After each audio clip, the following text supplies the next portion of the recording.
aurait été un endroit tout à fait différent.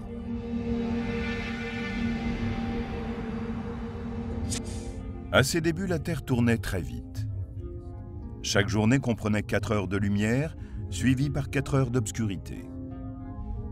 Au long de milliards d'années, la force de gravitation du Soleil et la friction des marées auraient allongé ces journées de 8 heures à 12 heures.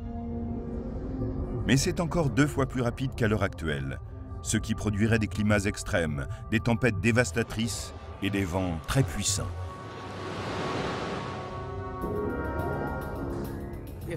Si la Lune ne s'était pas formée, nous aurions certainement un environnement très différent sur Terre. Elle tournerait plus vite et nous aurions beaucoup plus de courants d'air, de turbulences, peut-être des tempêtes plus fortes et plus d'éclairs à cause du frottement des différentes masses d'air en mouvement. Dans certains endroits, les vents pourraient atteindre 150 ou 300 km/h. Il y aurait aussi des ouragans démentiels et la Terre verrait ses régions côtières battues par d'immenses vagues. Et sans l'effet stabilisateur de la Lune, la Terre tournerait plus rapidement et balancerait en avant et en arrière. Notre planète souffrirait des ravages infligés par un climat toujours changeant, à cause des changements erratiques de l'inclinaison axiale. Ces différentes régions seraient soufflées par la chaleur, puis couvertes de glace de façon répétitive. Sans la Lune, le niveau d'instabilité axiale est amplifié. Car même si à l'heure actuelle la Terre est stabilisée par la Lune, il y a toujours un léger changement de direction de l'axe de rotation de la Terre qu'on appelle la précession des équinoxes. L'inclinaison de l'axe terrestre est de 23,5 degrés et demi, mais sur une période de 23 000 ans, elle est passée par des variations coniques comme celle-ci. Et si la Lune n'existait pas, ce vacillement serait encore plus imprévisible. Si nous n'avions pas la Lune, la précession ou changement de l'axe de rotation de la Terre serait beaucoup plus lente et provoquerait des variations chaotiques de l'inclinaison axiale. La précession plus lente de la Terre aurait pour effet une plus grande instabilité de l'axe de rotation de la Terre. Sans la Lune, l'axe de la Terre serait comme le sommet qui tourne plus lentement. Il opère une précession, tourne et vacille en formant des cercles coniques plus larges. En ce moment, à 26 000 ans, il y a une zone très stable. Cela va de plus en plus lentement. Durant 40 000 ans, 50 000 ans, peut-être 60 000 ans, et puis on atteint une phase chaotique et tout va de travers. Avec un climat plus menaçant et plus instable, l'évolution sur une Terre sans Lune passe par des phases soudaines d'adaptation et des phases violentes d'extinction. Des formes de vie étranges ressemblant à des champignons ou des espèces végétales deviennent vulnérables du fait qu'elles n'ont pas la mobilité nécessaire pour conserver leur avance sur les changements rapides du climat. Et des formes de vie complexes comme l'homme n'auraient sans doute aucune chance d'apparaître. Les variations climatiques seraient extrêmes et assez rapides. Il serait certainement difficile pour des créatures complexes d'évoluer parce qu'elles ne pourraient le faire aussi rapidement que l'environnement. En revanche, ce sont les organismes primitifs qui prédomineraient et pourraient survivre. La vie bactérienne est capable non seulement de s'adapter plus vite, mais aussi de résister à des environnements extrêmes.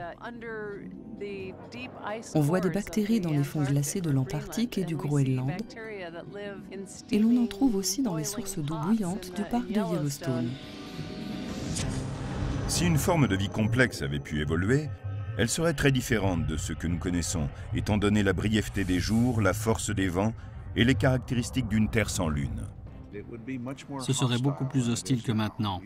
Avec tous ces vents, ces sons et ces nuages, il serait très dur de sortir de l'eau pour vivre sur la terre ferme. La durée de la vie serait sans doute plus courte, puisque tout irait plus vite. Au cours de la journée, le temps serait limité pour la métabolisation, le gain d'énergie et l'activité. Les organismes devraient être un peu plus intelligents.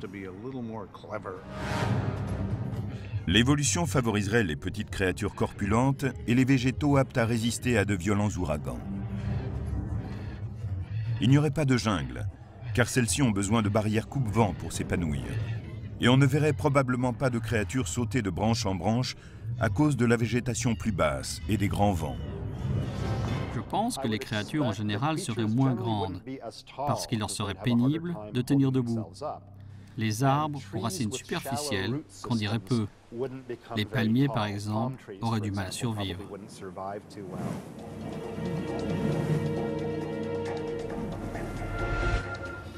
Les bourrasques perpétuelles favoriseraient d'autres types d'adaptations.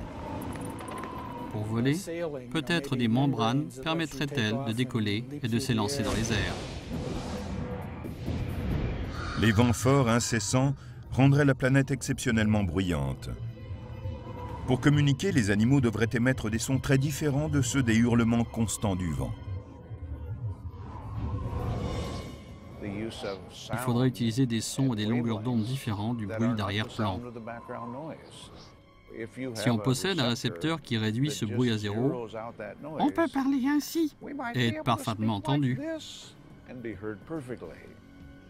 Nous serions alors tous des sopranos et notre système auditif serait accordé différemment. Des signaux visuels pourraient être développés pour éviter une surcharge auditive. Certaines créatures développeraient des appendices pour se protéger du vent et aussi communiquer, comme les marins se servent de sémaphores.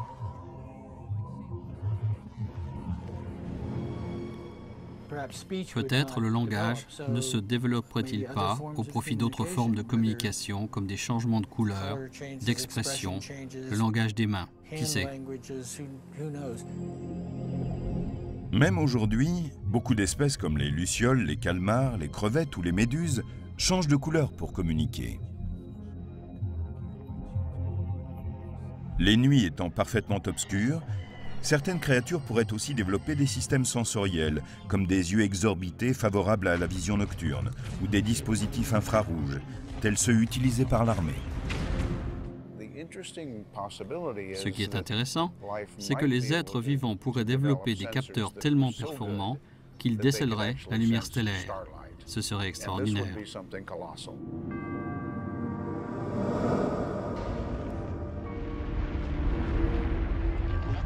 Tout cela semble décrire un monde brut et trop rude pour abriter la vie humaine. Par chance, la Lune est née et a créé les conditions nécessaires pour que des hommes se développent et prospèrent. Mais notre satellite s'éloigne d'année en année à l'heure actuelle. Cela signifie-t-il que la Terre, à un certain moment, n'aura plus de Lune?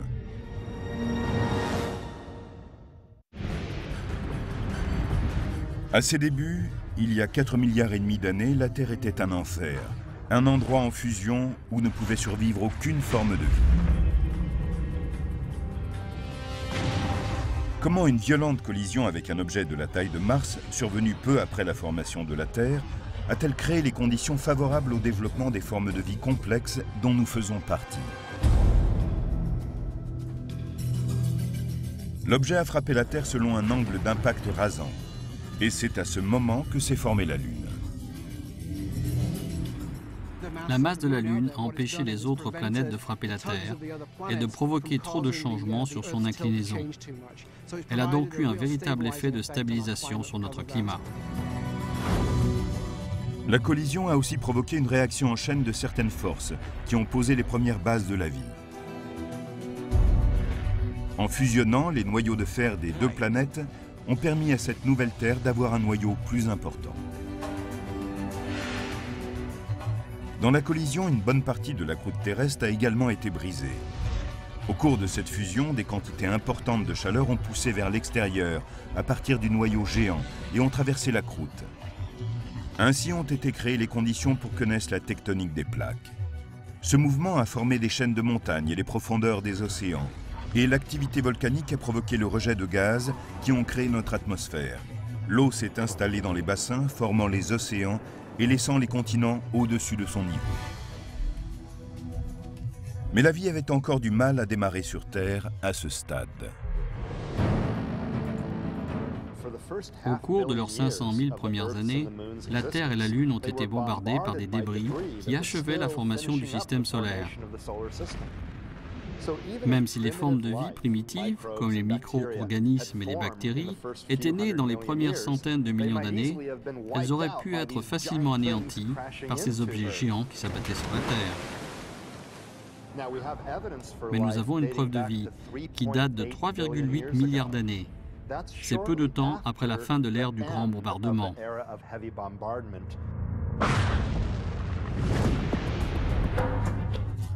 Depuis, à cause de la friction de marée entre la Terre et la Lune, celle-ci s'est légèrement éloignée de la Terre, dont la rotation a ralenti pour s'effectuer en à peu près 10 heures. Mais comme la Lune était beaucoup plus proche, les marées des premiers océans terrestres étaient gigantesques. Les marées étaient tellement fortes, elles avançaient à l'intérieur des terres, puis retournaient emplir la mer 2 fois par jour. On avait un grand bassin d'eau qui, quand il se déversait vers l'arrière, charriait tout un tas de minéraux, de sol et d'autres parties de la croûte terrestre vers la mer. Il y avait donc une constante érosion du sol. Il est certain que c'était un environnement unique, qui était sans doute parfait pour le développement de la vie. La zone intertidale entre la marée haute et la marée basse était immense. Les marées hautes déferlaient sur des centaines de kilomètres à l'intérieur des terres et refluaient quelques heures plus tard. Pendant les marées basses, les fibres moléculaires ont commencé à se former dans ces immenses zones de bassin. Quand l'eau s'évapore, seules les molécules d'H2O partent. Les dépôts organiques restant dans les flaques deviennent de plus en plus concentrés. On pense donc que la vie s'est formée dans ces petites flaques d'eau.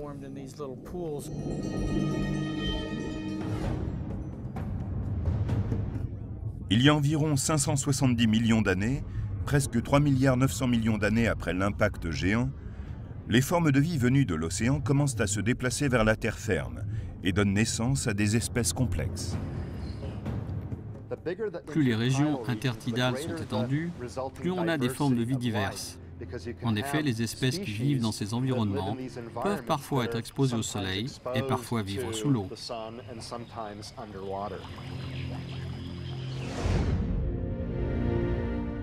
Après des millions d'années, la Terre paraît avoir atteint un équilibre qui a permis l'évolution d'un écosystème hétérogène, complexe et fragile.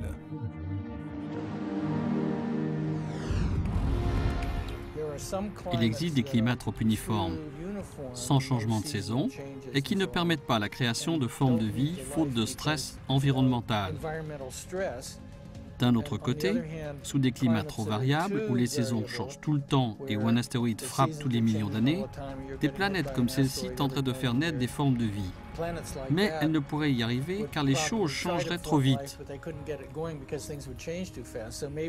Peut-être y a-t-il des situations médianes, et peut-être le système lune-Terre fait-il partie de cette catégorie, puisqu'il a favorisé non seulement la formation d'une vie primitive, mais une évolution qui aboutit à l'existence de gens comme nous. En même temps que la Lune agit en stabilisateur, elle continue à s'éloigner de nous de 4 cm par an, ce qui ralentit notre rotation. Les spécialistes estiment que notre jour augmente de 2 secondes tous les 100 000 ans. Il y a 1 milliard d'années, nos journées duraient sans doute 26 heures et non 24, ce qui est beaucoup quand on est un paresseux comme moi. On a plus de temps. Comment va évoluer ce partenariat unique Lune-Terre qui a permis à la vie de se développer sur Terre? La Lune va-t-elle simplement continuer à dériver et à fuir l'attraction gravitationnelle de la Terre? Cela se produit à une vitesse tellement lente que l'effet sera assez faible. De longues périodes de temps s'écouleront sans grand changement, aussi longtemps que le Soleil n'aura pas épuisé son carburant et ne sera pas devenu une géante rouge. C'est à ce moment-là que la Terre sera sans doute engloutie, ainsi que la Lune. Et nous rôtirons tous ensemble.